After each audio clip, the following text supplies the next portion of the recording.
네, 총선이 불과 한 달도 남지 않은 가운데 여야가 하루 만에 총선 후보자 3명의 공천을 잇따라 취소했습니다.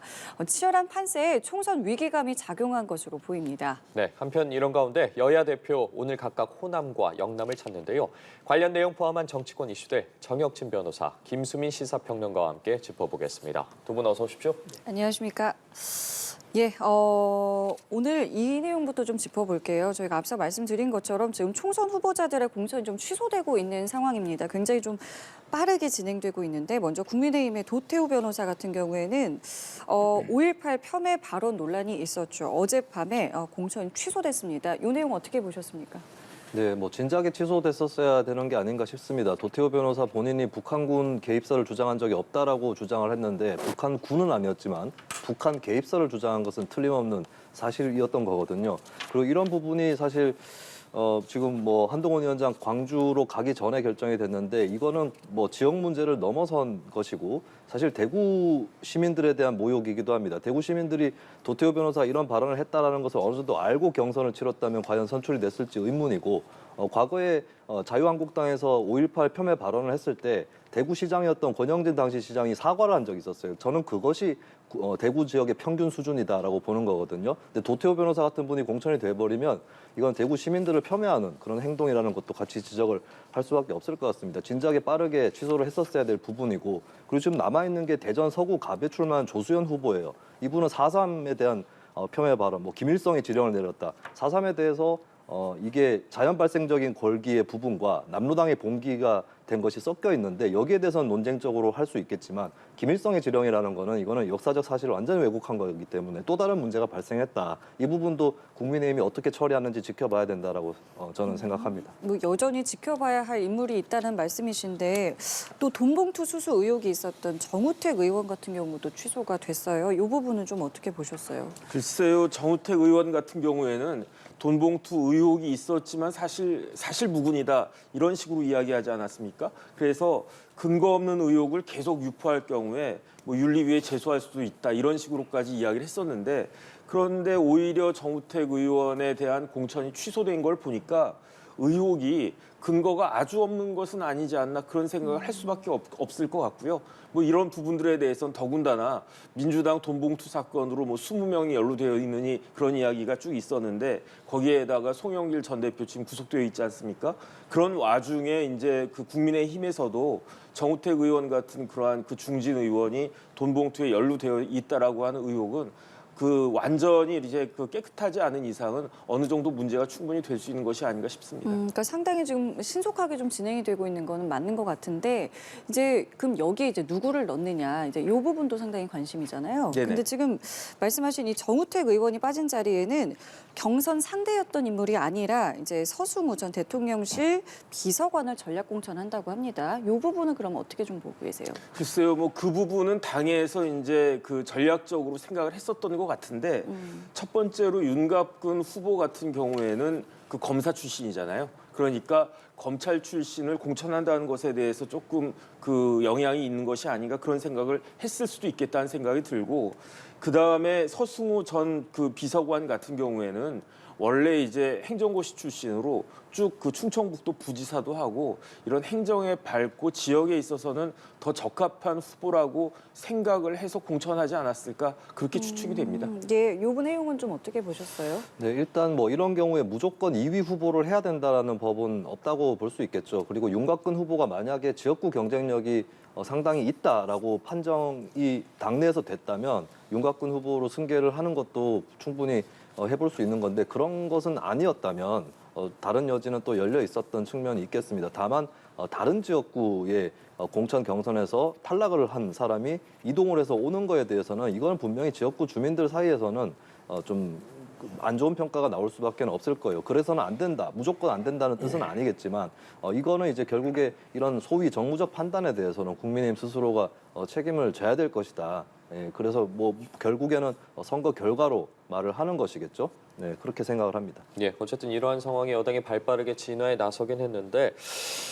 여전히 좀 불씨가 남아있는 상황이에요. 뭐 장해찬 후보 같은 경우에는 과거 막말 논란이 있고 이혜원 후보 같은 경우에 경선 여론조작 의혹까지 불거지면서 지금 논란이 되고 있거든요. 추가적으로 좀 공천이 취소되는 일이 발생할 거라고 보십니까? 뭐 아주 특별한 일이 발생하지 않는 한 그런 일은 없을 거라는 생각이 드는 게 일단은 장해찬 후보 같은 경우에는 뭐 과거에 뭐 그런 이야기들이 있기는 하지만은 지금 이야기가 나오고 있는 정봉주 전 의원이나 아니면 도태우 그 변호사에 비해서는 상대적으로 그 수위가 낮은 것이 아닌가 저는 그런 생각이 들고요. 그다음에 이미 이제 도태우 후보가 이제 뭐 어떻게 보면 공천에서 이제 탈락이 됐기 때문에 또 장해찬 후보까지 그렇게 공천을 문제 삼을 것 같다는 생각은 들지가 않고요. 그다음에 이제 이혜훈 후보자 관련해 가지고는 하태경 의원이 뭐 여론조작 의혹 같은 것들을 지금 들고 있는데 이것을 밝히기에는 제 생각에는 시간이 너무 부족하다. 이제 총선이 20여일밖에 남지 않았는데 언제 이걸 밝혀가지고 여기에 대해서 어떻게 할 것인가 그런 생각들이 들기 때문에 뭐 한 이 정도로 그냥 마무리가 되지 않을까 저는 그런 생각이 듭니다. 근데 시간이 없다는 이유로 뭔가 마무리를 했다가 나중에 더다시 또 정말 더 임박했을 때 또다시 무언가가 불거지면 더 곤란하지 않겠습니까? 뭐 그렇다고 하더라도 지금 뭐 이혜훈 후보자가 그렇게 명확하게 어떤 조작을 갖다 했다라고 하는 그런 증거가 꼭 있는 것인가 저는 그런 생각이 들고요. 그다음에 앵커가 말씀하신 것처럼 뭐 오늘 내일 중으로 그런 부분들이 밝혀진다라고 하면 그러면은 이제 이혜훈 후보가 낙마할 가능성도 물론 있겠는데 과연 그런 일이 있을까 그건 잘 모르겠습니다. 이 부분 어떻게 보세요? 네, 일단 인물로 거명된 분들은 이제 장해찬 후보하고 이혜훈 후보인데 이혜훈 후보 먼저 말씀을 드리면 일단 그 경선에서 허위로 나이를 속이고 답변하게 했다라는 게 만약에 드러나게 된다면 저는 이건 충분하게 취소 사유가 될 수 있다고 봅니다. 국민의힘에서 이번에 경선을 전화 면접 조사로 실시를 했고 이것은 ARS로 할 경우에는 오히려 나이를 속이기 더 쉽기 때문에 그런 것들을 최대한 방지하기 위해서 그래도 전화 면접을 한 것이다라고 볼 수가 있을 거거든요. 전화 면접을 하게 되면 ARS보다 비용도 더 듭니다. 이런 것들까지 당해서 준비를 해놓은 것인데 이걸 또 교란시키고 하는 이런 시도가 있었다면 이거는 충분히 문제가 될 수 있는 것이고 근데 이게 또 좀 연이어서 터질 수 있는 폭탄이 되는 것이 이런 시도를 만약에 했다면 여기만 했겠는가라고 하는 거거든요. 이거는 앞으로 저는 선거 과정에서 추가적으로 또 불고 나올 수도 있는 이런 문제인 것 같습니다.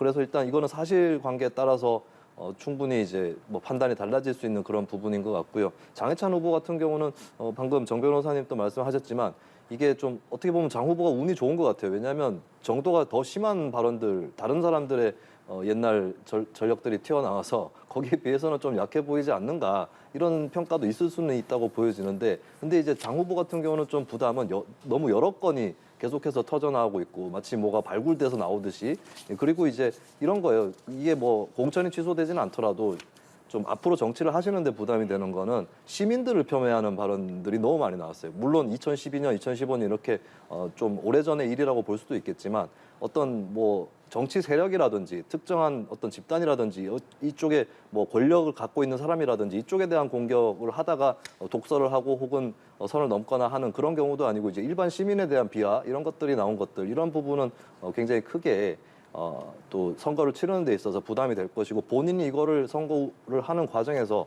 얼마나 털고 나갈 수 있느냐 과거에 그때의 사람과 많이 달라진 사람이다 이걸 보여줄 수 있느냐 이게 관건이 될 것 같습니다. 예, 어쨌든 사실 여부에 따라서 뭐 결론이 바뀔 수도 있을 것 같다라고 말씀을 해주셨는데 이렇게 어쨌든 여당의 공천에 대한 잡음이 나오고 있어요. 비교적 민주당에 비해서 좀 조용하나 싶었더니 요새 좀 터져 나오고 있는데 이러한 상황을 두고 한동훈 비대위원장의 시스템 공천이 좀 시험대에 올랐다 이런 평가도 있어요.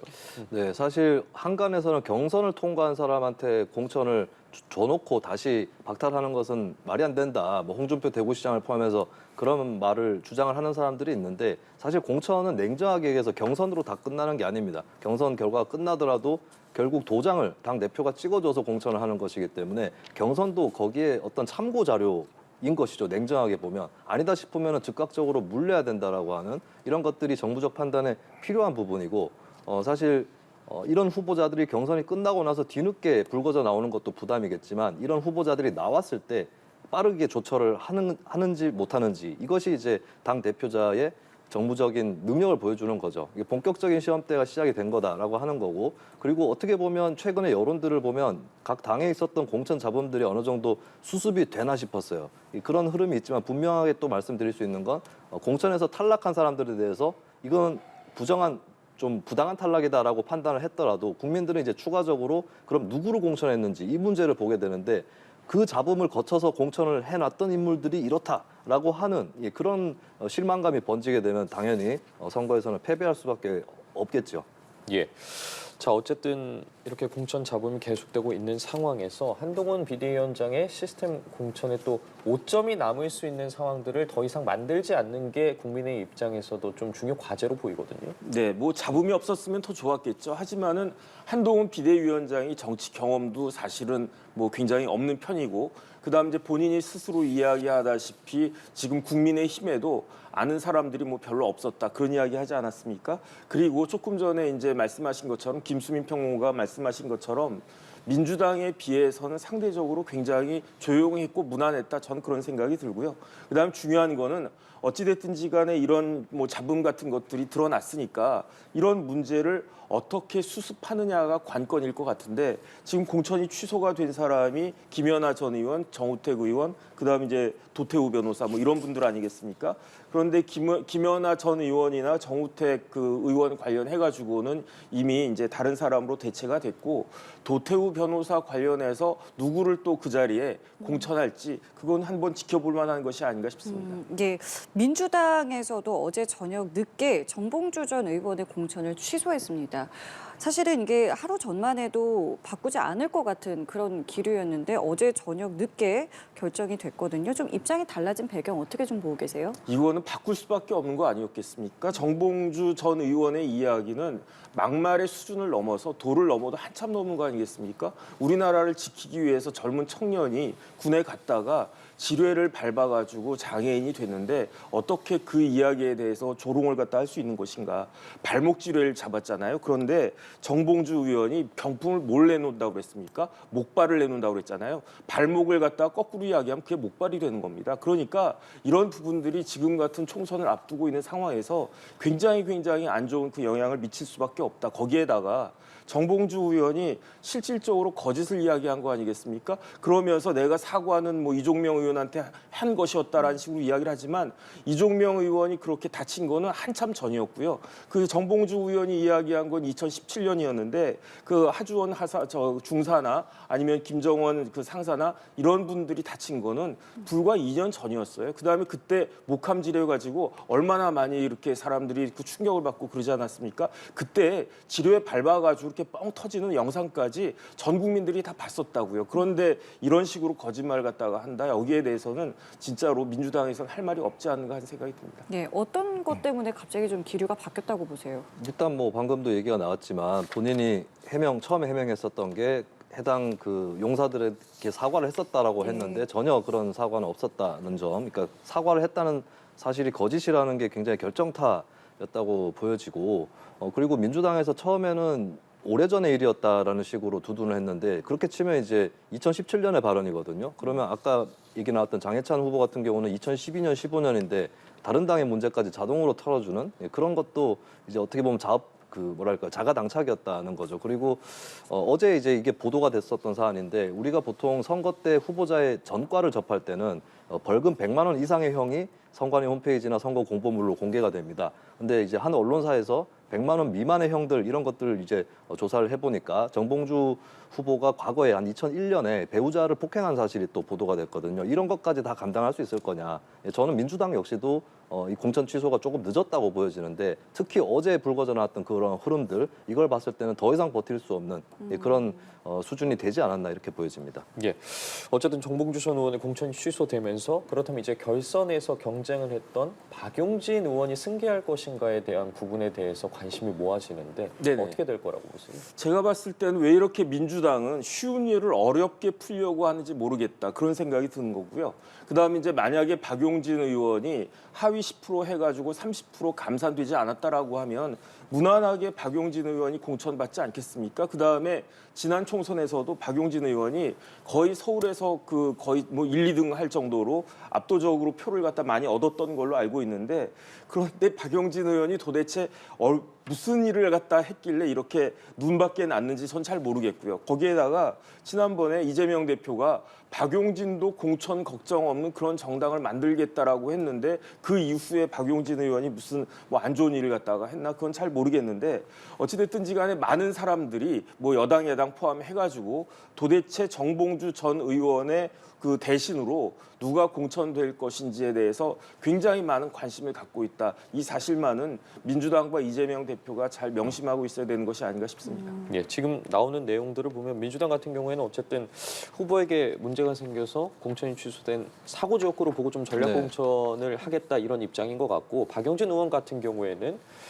지금 재심을 신청한 상황이지 않습니까? 그런 상황이기 때문에 정 전 의원이 뭐 공천 확정자도 아니고 사고 지역구도 아니다 이런 입장인 것 같아요. 이 상황에 대해서 네. 좀 어떻게 보고 계세요? 박용진 후보 쪽도 이제 정봉주 후보 쪽의 어떤 경선에 관한 의혹 제기도 했고, 이 경선이 확정되지 않았다, 자신이 재심을 청구했기 때문에 경선이 끝난 게 아니다라는 입장을 내고 있는데, 경선이 끝난 게 아니다라고는 저는 충분히 해석할 수 있다고 보여지고요. 박용진 의원이 재심 청구한 내용 이런 것들도 마저 심사를 해야 되는 겁니다. 그리고 확실한 거는 이런 경우에 반드시 제3의 인물을 전략 공천해야 된다는 것이 민주당 당원 당규상으로도 명확하지 않은 것 같아요. 그래서 4년 전에도 민주당에서 부산의 모 지역구에 출마했던 인사가 공천이 취소가 되고 2위를 했던, 경선에서 2위를 했던 사람이 승계를 한 적이 있습니다. 그래서 이 부분은 좀 함부로 결정할 부분은 아닌 것 같아요. 당 지도부에서도 더 당원 당규를 살펴봐야 될 것 같고, 그리고 박용진 의원의 경우는 아까 얘기 나왔던 윤곽근 후보와는 좀 다를 수도 있어요. 윤곽근 후보가 어느 정도로 경선에서 경쟁력을 보여줬는지는 아직 알려진 바는 없는데, 근데 박용진 의원은 확실하게 감산점이 없었으면 경선에서 이긴다라고 하는 그 스코어를 확인을 했거든요. 그렇다면 박용진 의원으로 공천을 줘도 이거는 무리가 없는 것이다. 저는 그렇게 보고, 무조건 줘야 된다는 뜻은 아닙니다만 줘도 무리는 없는 거다라고 보고, 만약에 박용진 의원한테 공천을 주지 않는다고 해도 예. 바로 주지 않는 게 아니라 뭐 예를 들면 추가적인 경선을 거쳐야 되는 거 아닌가. 최소한 예를 들어서 1차 투표에서 탈락했던 이승훈 변호사를 다시 넣어서 두 사람 간의 경선을 다시 붙이든지 이 정도까지는 해야 되는 거 아닌가. 그냥 무작정 박용진 의원을 배제하는 거는 좀 당원 당규에 비춰보거나 박용진 의원의 지역구 경쟁력을 봤을 때는 무조건적으로 안 된다라고 하는 거는 조금 명분이 없는 것 같아요. 알겠습니다. 이 부분 어떻게 좀 흘러갈지 저희도 좀 보겠고요. 이번엔 이것도 좀 여쭤볼게요. 민주당 이제 야권의 비례정당이죠. 더불어민주연합의 임태훈 전 군 인권소장에 대해서 민주당이 이제 컷오프를 했어요. 그리고 오늘까지 재추천을 해달라라고 했는데, 시민사회 측은 임태훈 후보를 다시 추천하기로 만장일치로 결정을 했다라고 밝혔고요. 번복할 사유도 없다라는 입장입니다. 요거 좀 어떻게 될까요? 그러니까 더불어민주연합이 이제 정당이에요. 그래서 3월 3일에 창당이 됐거든요. 그다음에 이제 공동대표가 윤영덕 의원하고 백승아 씨가 공동대표를 하고 있는데, 이 내용을 어떻게 합의가 됐냐. 네 단체가 연합을 한 거거든요. 민주당, 진보당, 새진보연합, 그리고 연합정치시민회의인데, 내부적으로 어떻게 합의가 됐는가. 진보당이 3석, 새진보연합이 3석, 그리고 연합정치시민회의가 4석인데 그러면 10석이 되지 않습니까? 예. 전체 20번까지 중에 이러한 비율로 그 10자리를 각각 나누어 갖는 것으로 그렇게 이야기를 갖다가 했으니까, 제가 봤을 때는 연합정치시민회의라고 하는 곳에서 우리는 이런 사람 추천했으니까 이 사람 무조건 몇 번 자리를 갖다 줘야 된다, 이렇게 이야기하면은 끝나는 거 아닌가, 저는 그런 생각이 드는데, 당이고 이제 공동대표가 있고 하니까 실질적으로 공천권이 민주당에게 있다라고 볼 수 있는 것인지 여부는, 그거는 이제 내부적인 사정일 것 같은데, 만약에 이런 부분들에 대해서 이렇게 의견이 일치가 되지 않는다라고 하면 더불어민주연합이라고 하는 것 자체가 지난번 이낙연, 이준석 대표 빅텐트 했던 것처럼 깨진 것처럼 깨질 수도 있는 것이 아닌가, 그런 생각이 들고요.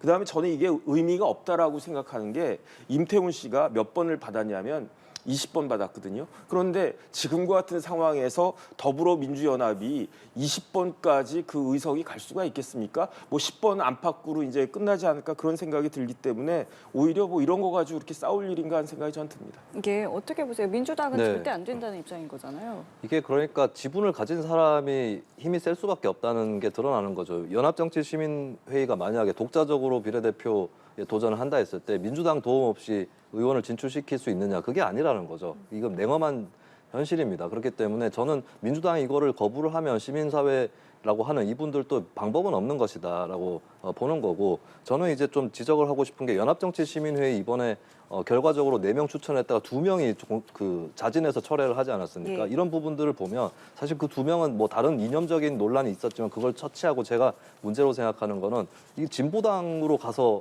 도전을 할 수도 있는 분 같은데, 또 이게 여러 가지 너무 루트가 여러 가지가 있었던 게 아닌가. 이 시민사회가 그러면 진보당이나 이쪽하고도 구별되는 어떤 단위가 아니지 않았는가라는 그런 의문이 분명히 있었던 거고요. 그리고 이번 기회에 진보적 성향을 갖고 있는 시민운동가분들도 잘 판단을 하셔야 된다고 보여집니다. 왜냐하면 임태훈 후보 같은 경우는 무슨 파렴치범은 아니에요. 본인이 양심적 병역 거부를 했거든요. 근데 민주당의 수준은 양심적 병역 거부에 대해서 인정을 하되 이런 사람이 국회의원 되는 건 못하겠다라고 하는 게 민주당의 이념적 수준이에요. 그러니까 그렇게 진보적인 정당이 아니라는 겁니다. 근데 최근에 진보적 시민운동가들의 민주당에 대한 의존이 계속 강해지고 있거든요. 이런 부분은 좀 냉철하게 봐야 된다. 어느 정도로 함께 갈 수 있는지, 이거는 이제 다시 한번 이번 선거를 지켜보면서 시민운동 쪽에서도 분발이라든지 이런 것들이 필요하다고 봅니다. 예. 이어서 좀 이 내용도 여쭤볼게요. 지금 이종섭 주 호주 대사 전 국방부 장관 관련해서 정치권이 뜨거운데, 자, 대통령실 장호진 국가안보실장이 이 논란과 관련해서 공수처가 그동안 수사를 제대로 하지 않았다는 게 문제의 핵심이라고 말했거든요.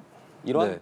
입장에 대해서는 어떻게 평가하세요? 공수처가 수사를 제대로 하지 않아서 늦춰졌다라고 판단을 한다면 그거는 그렇게 얘기할 수 있는 거는 이종섭 전 장관이 수사를 받아야 한다. 출국 금지가 됐어야 되고 그게 풀리면 안 되고 호주 대사로 함부로 이렇게 빨리 발령이 돼서는 안 된다고 생각하는 분들은 그렇게 얘기할 수 있어요. 근데 지금 대통령실에서 이렇게 얘기할 입장인가? 이게 공교로운 것인지 뭐 어떤 작용이 있었던 건지 모르겠지만 하필이면 이종섭 대사가 출국을 할 때쯤에 그 직전에 이종섭 대사가 국방부 장관 시절에 그 국방부에서 그 해병대 수사단 브리핑을 취소를 시킨 적이 있었습니다. 근데 바로 직전에 대통령실 전화번호로 통화를 한 기록이 있다라는 게 보도가 됐거든요. 사실 이 문제는 최상병 문제는 대통령실로 당연히 이 의혹이 또 초점이 옮겨갈 수밖에 없는 이런 문제입니다. 근데 이 상태에서 굳이 호주 통도 아닌 국방부 장관이었다, 외교부 장관 출신도 아니에요. 이런 분을 왜 호주 대사로 발령을 냈느냐, 이 부분에 대해서 납득을 하시는 분들이 못 하시는 분들이 많아요. 그리고 이종섭 전 장관에게 어떤 공직의 기회를 부여한다고 해도 다른 자리, 다른 기회, 다른 시기도 충분히 가능합니다. 근데 왜 하필 이 시기에 출국을 시켰냐, 이 부분은 대통령실에서 의혹이라든지 혐의를 자초한 부분이 분명히 있는 것이고, 지금 반응하는 게 너무 적반하장식으로 공수처 탓을 하고 있는데, 이렇게 되면은 더더군다나 국민들이 무엇을 우려하고 있는지 모른다는 지적, 이런 것들을 받을 수밖에 없다. 안 그래도 또 그 황상무 시민사회 수석이 언론사 기자들과의 만남 자리에서 협박조에 가까운 그런 발언도 하고, 심지어는 5.18에 대한 폄훼 발언까지 나왔다고 또 보도가 되고 있는데, 지금 대통령실이 여당 이 선거를 가장 망치고 있는 이런 이제 주체가 되고 있는 게 아닌가, 이렇게 보여집니다. 예, 대통령실에서 어쨌든 수사권 남용이라는 말을 했는데, 자, 여당 내에서는 좀 이 사건에 대해서 다른 의견을 갖고 있는 분들도 있는 것 같아요. 뭐 예를 들어서 이상민 의원 같은 경우에도 그렇고, 나경원 전 의원 같은 경우에도 그렇고, 이번 사태에 대해서 좀 우려를 표한 부분이 있지 않습니까? 일단은 근데 이제 많은 분들이 좀 잘 모르시는 부분들이 있을 것 같아서 제가 말씀을 드리면, 이종섭 대사는 자격은 제가 봤을 때 충분합니다. 지금 김수민 평론가는 이종섭 대사가 뭐 군인이지 뭐 외교관이냐 이렇게 이야기하지만, 이종섭 대사는 국방부 내에서 알아주는 미국통이에요. 그래서 미국 유학도 여러 번 갔다 왔고요. 그다음 미국에서 정치학 박사도 받고, 그다음에 이제 SCM이라고 그래가지고 Security Consultation Meeting이라고 있거든요. 굉장히 중요한 건데 이런 것들도 다 담당했기 때문에, 그러니까 대사로서의 자격은 충분히 있는 것 같다. 저는 능력은 충분히 있다. 이거는 뭐 국방부를 아는 사람들은 다 이야기하는 거고, 거기에다가 지금 호주가 어떻습니까? 이제 호주하고 우리나라하고 사이에 군사 협력도 굉장히 중요해졌고요. 그다음에 최근에는 방산도 우리나라 무기가 호주에 굉장히 많이 팔리지 않았습니까? 이런 것들을 고려했을 때 이종섭 전 국방부 장관이 호주 대사로 가는 것은 있을 수 있는 일이다. 저는 일단 그렇게 생각을 하고요. 그다음에 이제 두 번째, 공수처는요 빨리 없어져야 됩니다. 제가 봤을 때 너무너무 무능해요. 왜 무능하냐? 지금 공수처에 처장이 없어요. 그러면 처장이 없으면 누가 처장 직무대행 해야 됩니까? 차장이 해야 되잖아요. 차장도 없어요. 그러면 처장, 차장도 없으면 누가 직무대행을 합니까? 제1부장이 직무대행 하도록 돼 있거든요. 심지어 제1 직무대행, 제1부장도 없어요. 그러니까 공수처 처장을 누가 직무대리를 하고 있느냐, 제2부장이라고 하는 사람이 그 직무대행할 정도로 공수처는 지금 수사를 할 수 있는 여건이 되지가 않습니다. 그런데 무슨 이제 공수처가 그럼에도 불구하고 그 전 국방부 장관을 입건해가지고 수사를 하겠다라고 하는지, 만약에 이게 문제가 된다라고 하면요, 공수처가 스스로 우리는 지금 수사를 할 수 있는 그런 여건이 안 됐기 때문에 공수처가 이 사건을 검찰로 넘길 수도 있고 경찰로 넘길 수도 있거든요. 그런데 공수처가 이거 잡고 앉아가지고 출국 금지해놓고 앉아가지고 그 이종섭 전 장관 부르지도 않고 계속 이렇게 하고 있는 거예요. 이거는 문제가 있는 거 아니겠습니까? 여기에 대해서 뭐 무죄 추정의 원칙 이런 건 이야기할 필요도 없고, 만약에 그렇기 때문에 이종섭 전 장관이 문제가 된다라고 하면 그럼 조국 전 대표는 어떻게 지금 그 당대표를 갖다 하고 있을 것이며 이재명 대표는 어떻게 하고 있을 것 같습니까? 그렇기 때문에 이런 그 논란 같은 것들은 사실은 좀 문제가 많이 있다. 그다음에 공수처가 어느 정도 이제 수습해가지고 수사를 하겠다라고 하면 호주에서 날라오면 되잖아요. 뭐 하루가 걸립니까? 몇 시간이 걸립니까? 그다음에 그럼에도 불구하고 제가 참 안타깝다라고 생각을 해야 되나? 뭐 그렇게 이야기하는 거는 시기적으로 이러한 시기에 이종섭 전 장관을 대사로 임명하는 총선을 앞두고 이러한 정무적인 감각이 진짜 대통령실이나 여당이나 그런 부분들에 있어서는 거의 좀 낙제점이 아닌가, 저는 그런 생각을 합니다. 그럼 어쨌든 지금 상황은 벌어졌고 대통령실의 입장은 상당히 단호한데 한동훈 비대위원장이 이 문제에 대해서 좀 입장을 정리할 필요가 있다고 보세요? 혹은 한다면 어떻게 좀 해야 된다고 보세요? 그러면 제 생각에는 예. 어차피 지금 문제가 되는 게 수사를 받는 게 문제가 되는 거잖아요. 그쵸. 그런데 제가 봤을 때는 공수처가 수사를 할 준비가 전혀 안 돼 있는데, 수사를 한 준비를 갖다 갖춘 다음에 이종섭 대사 보고 들어와서 수사를 받으시오. 그래가지고 수사를 받고 그런 다음에 공수처는 이종섭 대사에 대해서 기소할 수도 없습니다. 기소는 누가 할 수 있냐면은 검찰이 기소할 수 있도록 되어 있는데, 만약에 검찰이 기소를 하게 되면 공무원들은 기소되면 직위해제 당하는 거거든요. 그러면 만약에 이제 혐의가 밝혀져가지고 검찰에 의해서 이종섭 대사가 기소가 되면 그때 후주 대사를 다른 사람으로 교체하면 되는 것이 아닌가. 일단 그때까지는 뭐 우리나라 국익을 위해서 이종섭 대사가 대사 직무를 행하고 있어도 저는 무방하지 않을까, 저는 그런 생각은 듭니다. 예, 이 부분과 관련해서 한동훈 위원장 뭐 어떤 역할 좀 할 것 같으세요? 글쎄요, 저는 한동훈 위원장이 처음에 평소에 계속 거침없는 언변을 해오셨는데 이 질문을 처음 받았을 때 잘 모르겠다라는 식으로 회피를 했습니다. 그리고 지금도 아마 그러니까 이 사건의 내용은 대충 알겠지만 본인이 어떻게 해야 되는지는 지금도 모르지 않을까 이렇게 보여지고, 애초에 예전에 뭐 윤석열 한동훈 갈등이다, 뭐 한동훈 위원장이 윤석열 대통령한테 바른 소리를 했다가 비대위원장 사퇴 위기에 놓였다 이런 적이 있었지만 그것은 사실 알고 보면 그때 디올백 문제 때문에 그렇게 일이 크게 벌어진 건데 그것도 뭐 큰 차이는 없는 거였어요. 그러면 지금 기본적으로 일단 한동훈 비대위의 향방은 윤석열 대통령이 그려놓은 가이드라인 안에서 움직여 왔던 것이 결국에는 드러나고 있는 것이고, 현재로서도 뭐 특별하게 다른 목소리를 내기는 어렵지 않을까. 근데 아마 현장에 나가 있는 여당의 후보들은 속이 바짝바짝 탈 겁니다. 국민의힘의 이상민 의원도 이 정부적인 실력에 대해서는 문제를 제기를 했던데, 한동훈 위원장이 과연 이 현장 후보들의 고충 이런 것들을 좀 총합을 해서 이걸 정리를 해낼 수 있을까. 그리고 이미 이제 출국을 이종섭 전 장관이 해버렸는데 또 기술적으로도 많이 늦은 부분 이런 것들이 있기 때문에 이게 뭐 어느 정도의 악재가 될지는 저도 장담을 할 수는 없지만 어느 정도 이제 미세한 판세에서는 영향을 줄 수도 있는 그런 악재로 계속 남을 수밖에 없지 않을까 싶습니다. 예, 한동훈 비대위원장 이야기 나왔으니까 여야 대표 좀 행보에 대해서 좀 짚어보도록 하겠습니다. 한동훈 비대위원장 호남을 찾는데 5.18 묘역 참배 후 2달 만에 호남 방문이거든요. 네네. 근데 지금 이재명 대표 비판에 주로 머물렀던 메시지가 민생이나 아니면 오른 물가로 좀 옮겨가는 모양새를 보이고 있고, 도태우 후보 관련된 부분도 있어요. 지금 이제 호남을 찾게 되지 않습니까? 호남에서 좀 민심을 좀 수습할 수 있을 거라고 보세요? 일단 한동훈 비대위원장은 집권 여당의 당 대표 역할을 하고 있지 않습니까? 우리나라가 정상적인 나라라고 하면 지금 같은 경우에 집권 여당은 민생을 챙기고 앞으로 민생에 대해서 이런 어려움이 있는데 그 부분에 대해서는 앞으로 더 잘하겠다, 이런 식으로 이야기를 하는 게 그게 지극히 당연한 거 아니겠습니까? 그런데 지금 누가 봐도 지금 이상한 상황인 게, 우리나라 야당이 그다음에 야당 대표가 너무너무 지금 정상적이지 않은 그런 상황이니까, 그러니까 야당을 심판해야 된다. 제1당, 압도적인 제1당인 야당을 심판해야 된다라고 해달라고 한 구호가 지금 맥힐 수밖에 없는 거 아니겠습니까? 그다음에 민주당을 구성하고 있는 사람들이 누군가 정봉주 전 의원과 같은 586 특권층이 아닌가. 그렇기 때문에 그 특권층들을 갖다가 이제는 세대 교체를 해야 된다. 이런 화두가 먹혔던 건데, 그런데 다시 한번 말씀드리면 정상적인 상황이라고 하면은 집권 여당이 민생 챙기는 거는 지극히 당연한 거고요. 그다음에 지금 얼마나 지금 우리나라 서민들의 삶이 팍팍합니까? 이런 부분들에 대해서 한동훈 비대위원장이 이렇게 민생 이야기를 하는 거는